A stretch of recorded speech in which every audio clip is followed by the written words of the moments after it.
Go across to the management of Metro Brands, they're joining us on the show now. The company reported a weak set for the second quarter. Do note this was the fourth straight quarter of sub 10% revenue growth.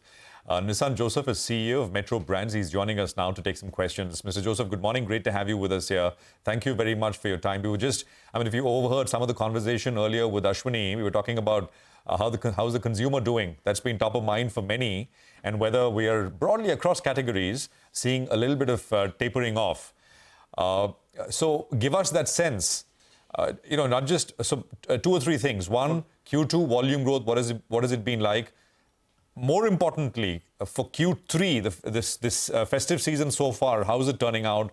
Is there a big improvement compared to same period last year? And what's the mood like? Go on, sir. All right, so let me take that one at a time. Good morning, Prashant, and thank you for having me.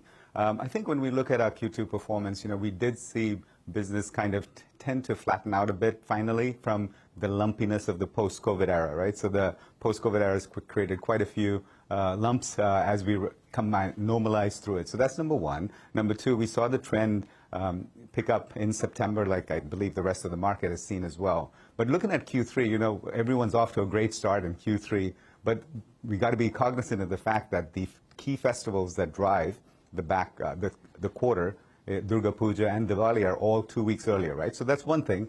But the other big driver for us is going to be the wedding season. And in the wedding season, we have a considerable more amount of wedding dates this year than we did last year. So we're quite optimistic. In Q2, one of the things we did see was that the brand that does very well for us in Q2 is Crocs. And, that performed very well for us. So it's showing that the consumer demand is there, but it's probably the lumpiness of what we've had over the few years of COVID. And if you look at our CAGR pre-19, going back to 2019, we're still mid-double-digit CAGR. So, overall, I don't feel like the economy is in trouble. I don't feel like there's a lot of headwinds coming our way. But this is the season that will tell us. Mr. Joseph, so some numbers will help. How do you describe or how do you define optimistic? You said trends in the festive season are looking optimistic. So what is the the sales uptick you're looking at? And I think on a full year basis, earlier you were confident of achieving high teens growth. Do you still retain that? And when you say the festive season is looking good, what does that mean? Does that mean 10% sales growth? More than that, a little less than that? Yeah. Well, I think if you were to just measure it on the 2 weeks, 3 weeks of October, that's not a good way to pass judgment on a whole quarter, number one, and on a 3 weeks that has pull forward festivals, right? So you got to be a little careful in how you look at that.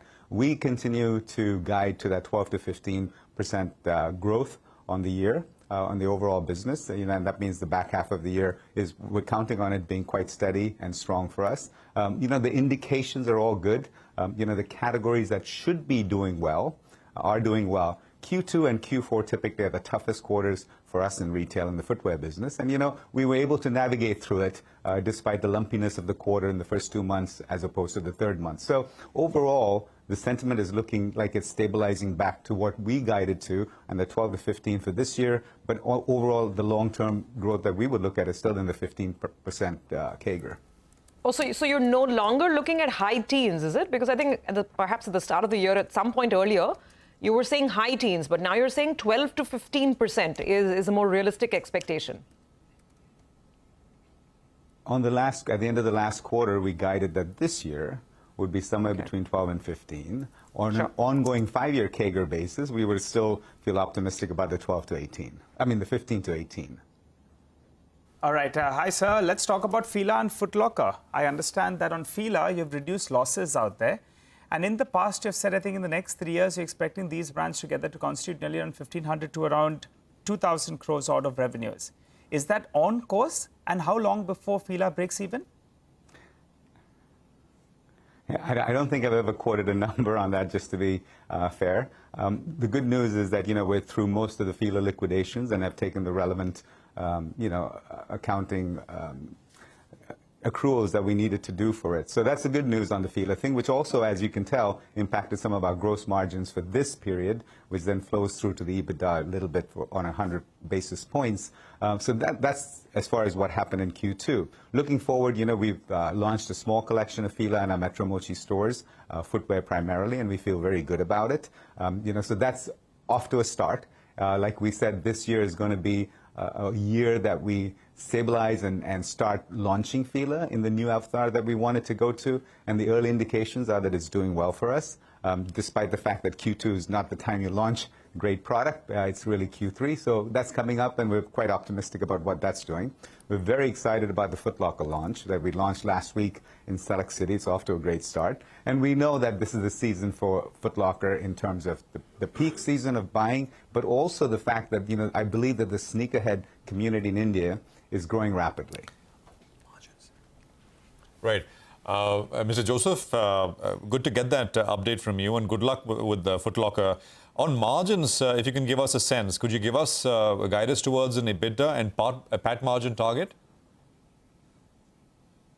Yeah, so what we guide to on a long-term basis on an EBITDA is in the 30 range, right? 30% range. And, this year, this quarter, we were not at the 30, but compared to last year at this time, we're pretty much neck and neck to it last year. There's a couple of things that threw it off. One of them, as I mentioned, was the gross margins that primarily came from the FILA liquidation and also an increased spend in marketing. We launched a new marketing campaign in Q2, getting ready for Q3. So those were the two drivers that potentially drove that EBITDA number just a little bit south. I believe it was 100 bips.